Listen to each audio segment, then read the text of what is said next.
रात्र 6वी. थोर अश्रू. लहानपणापासून 2 वेळा स्नान करायची मला सवय लागली आहे. श्यामने सुरुवात केली. संध्याकाळी मी खेळायला जात असे. छप्पोपानी, लंगडी, धावणे, लपंडाव, लक्ष्मीबाई ताक दे, डेरा फुटला मडकं दे असे नाना प्रकारचे खेळ आम्ही खेळत असू. खेळ खेळून आलो म्हणजे मी आंघोळ करत असे.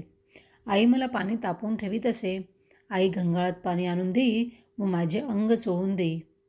2 वेळा स्नान करण्याची पद्धत फार चांगली.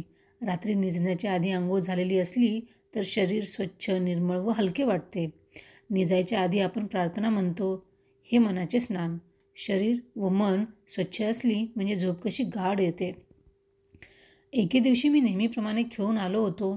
सदरा काढला, शेंडीला तेलाचे बोट लावले व धोंडीवर जाऊन बसलो. अंघोळीची एक मोठी धोंड होती. अंघोळीचे पाणी तोंडलीच्या वेलास जात होते. संध्याकाळची अंघोळ तिला फारसे पाणी लागत नसे. आईने खसाखसा अंग चोळून दिले. उरलेले पाणी मी अंगावर घेऊ लागलो. पाणी संपले व मी हाका मारू लागलो. आई, अंग पूस माझे, पाणी संपले, थंडी लागते मला, लवकर अंग पूस, मी ओरडू लागलो. माझ्या लहानपणी टॉवेल, पंचे आमच्या गावात फार झाले नव्हते.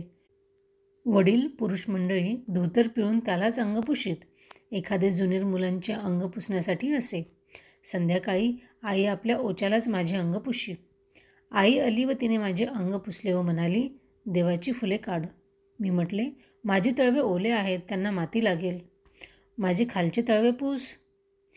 तळवे रे ओले असले म्हणून काय झाले, कशाने पुसू ते? आई म्हणाली, तुझे ओचे धोंडीवर पसर, त्यावर मी पाय ठेवेन, पाय टिपून घेईन व मग उडी मारेन. मला नाही आवडत ओल्या पायाला माती लागलेली. पसर तुझा ओचा, मी घट्ट धरून म्हटले. हट्टी आहेस हो श्याम, अगदी. एक एक खूळ कुठून शिकून येतोस कोणाला ठाऊक. हां, ठेवा पाय. आईने आपले ओचे धोंडीवर पसरले.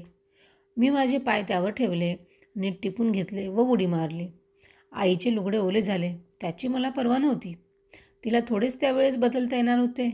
परंतु मुलाच्या पायाला माती लागू नये त्याची हौस पुरवावी म्हणून तिने आपले लुगडे ओले करून घेतले.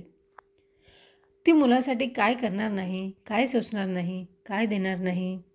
मी घरात गेलो व देवाची फुले काढू लागलो. आई निरांजन घेऊन आली व म्हणाली, श्याम, पायाला घाण लागू नये म्हणून जपतोस, तसाच मनाला घाण लागू नये म्हणून पण जप.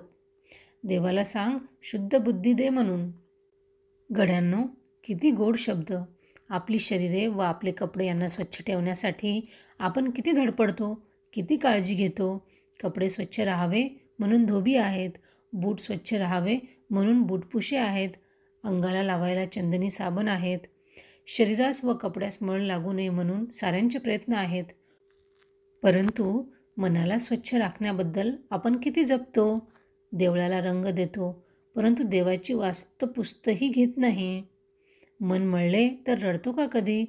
आपले मन निर्मळ नाही म्हणून रडणारा भाग्यवान विरळाच. ते थोर अश्रू या जगात दिसत नाहीत. कपडा नाही, अन्न नाही, परीक्षा नापास झाली, कोणी मेले तर येऊन सारे रडतात. या इतर गोष्टींसाठी अश्रूंचे हौद डोळ्याजवळ भरलेले आहेत. परंतु मी अजून शुद्ध, निष्पाप होत नाही म्हणून कोणी तळमळतो का? अजून माझे मन घाणीत बरबटलेले आहे असे मनात येऊन कितीकांस वाईट वाटते. मीराबाईने म्हटले आहे, असुवन जलसिंच प्रेम वेली बोय.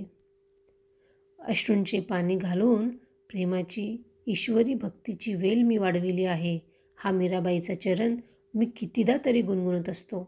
अश्रूने तुडुंब भरलेल्या हृदयातच भक्तीच्या कमळाचा जन्म होत असतो.